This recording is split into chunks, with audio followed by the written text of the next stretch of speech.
आज हमारा देश एक कठिन दौर से गुजर रहा है। लड़ाई का स्वरूप थोड़ा बदल गया है।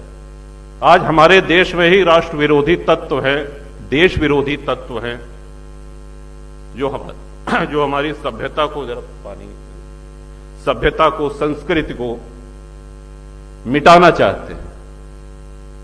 आप कल्पना करिए, आजकल एक शब्द और सुन रहे होंगे आप लोग, वक्फ।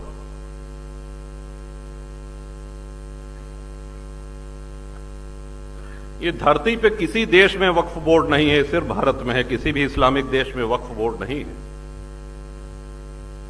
वक्फ बोर्ड को 2013 में कांग्रेस ने जो शक्तियां दी, जरा उसका भी उल्लेख सुन लीजिए कि वक्फ बोर्ड का निर्णय वक्फ की ही अदालत करेगी।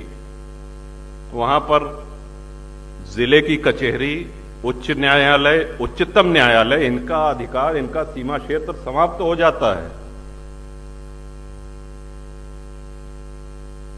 और वक्फ बोर्ड आपको एक नोटिस उसने दिया कि साहब ये संपत्ति वक्फ की है, अगर आपको आपत्ति करना है तो उनका प्रदेश में एक कार्यालय है, वहां जाके आप आपत्ति कर सकते हैं। अगर 1 साल में आपने कोई जवाब नहीं दिया तो यह माना जाएगा कि आपको कोई दिक्कत नहीं, आपका घर, आपकी जमीन, आपका गांव, वो वक्फ संपत्ति घोषित हो जाएगा। ये लिखा पढ़ी में है। और आज आप टीवी पे देख रहे होंगे कि इसके पक्ष में मतदान भी कराया जा रहा है। तमाम मौलाना लोग इसमें मोबाइल के माध्यम से मतदान हो रहा है। इसमें हम सबको मुखर होना चाहिए, क्योंकि राष्ट्र रक्षा का दायित्व तो सिर्फ राजनेताओं का नहीं है। हम कुछ भी रखें, हम घर रखते हैं, अपने घर में हम सफाई करते हैं, उसकी रंगाई पुताई करते हैं, हम गौ पालन करते हैं, तो उसको, गौ माता को भी चारा पानी देते हैं। यहां तक कि वाहन भी रखते हैं तो उसमें सर्विसिंग होती है, तेल पानी भराना पड़ता है, उसकी देखरेख करनी पड़ती है। आज हमारे नेता अगर ये कठिन निर्णय ले रहे हैं तो उनको प्रोत्साहित करने की आप सबको आवश्यकता है, हम सब लोगों को आवश्यकता है। ये राष्ट्र है।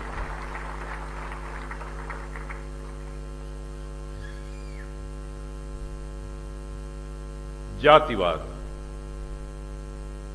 आज हम जितने क्षत्रिय महानुभावों को, अपने पूर्वजों को जो स्मरण करते हैं, उन्होंने अपने लिए लड़ाइयां नहीं लड़ी, उन्होंने अपनी धन संपदा, अपना खजाना भरने के लिए लड़ाइयां नहीं लड़ी।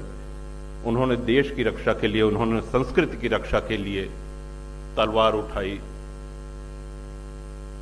उन्होंने ये भी ध्यान नहीं दिया कि हमारी सेना कितनी है और सामने से आक्रमणकारियों की सेना कितनी है। विश्व के किसी सभ्यता में, किसी इतिहास में माताओं का जौहर जैसा पराक्रमी उदाहरण दूसरा कहीं नहीं मिलेगा। आप कल्पना करिए क्या माहौल रहा होगा, एक साथ 16,000 रानियां, 16,000 माताएं अग्निकुंड में कूद करके। किसकी वजह से? अकबर द ग्रेट की वजह से।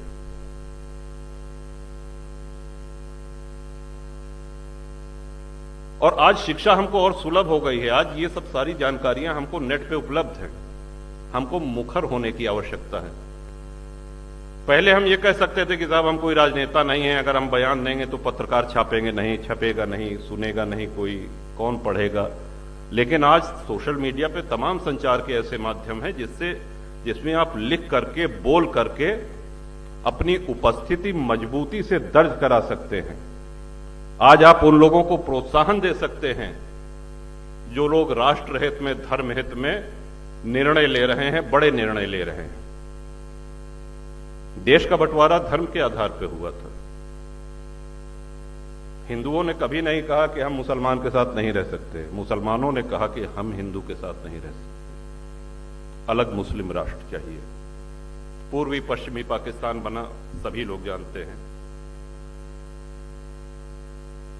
लेकिन उस समय एक चिंता व्यक्त की गई, और जो कि बड़ी जायज चिंता थी, और उस चिंता को व्यक्त करने वाले पहले नेता आदरणीय सरदार पटेल थे, जिन्होंने कहा कि इन देशों में जो अल्पसंख्यक,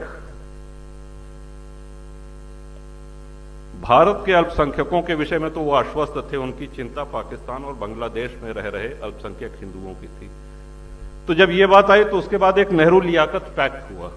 आप लोग नेट पे देखिएगा, नेहरू लियाकत पैक्ट हुआ तो उसमें ये आश्वासन दिया गया नेहरू जी की तरफ से और लियाकत की तरफ से कि नहीं सर, इनको कोई दिक्कत नहीं होगी, मेजॉरिटी माइनॉरिटी दोनों एक समान अधिकार प्राप्त होंगे उनको और दोनों फले फूलेंगे, किसी प्रकार का कोई खतरा नहीं होगा, उनको अपने ढंग से पूजा पाठ करने का अधिकार होगा, उनके में हमारा कोई हस्तक्षेप नहीं होगा। और परिणाम ये हुआ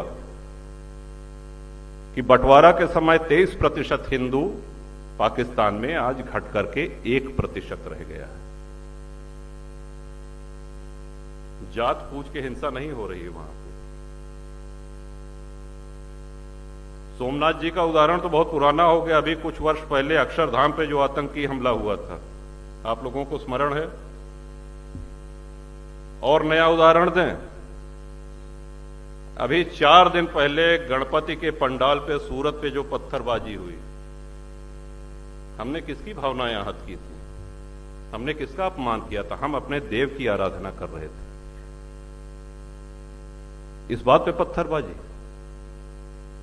वैष्णव देवी दर्शन करने भक्त जा रहे थे, जिस दिन आदरणीय मोदी जी तीसरी बार शपथ ले रहे थे प्रधानमंत्री की, तीर्थयात्रियों के बस पे आतंकियों ने अंधाधुंध गोलियां चलाई, कई श्रद्धालु मारे गए, उनको जात पूछ के नहीं मारा गया।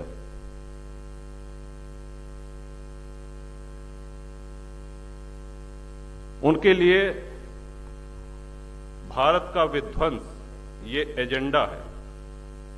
और हमारा एक निवेदन, हमारी एक बात बिल्कुल समझ लीजिए कि हमसे ज्यादा सेक्युलर कोई हो ही नहीं सकता।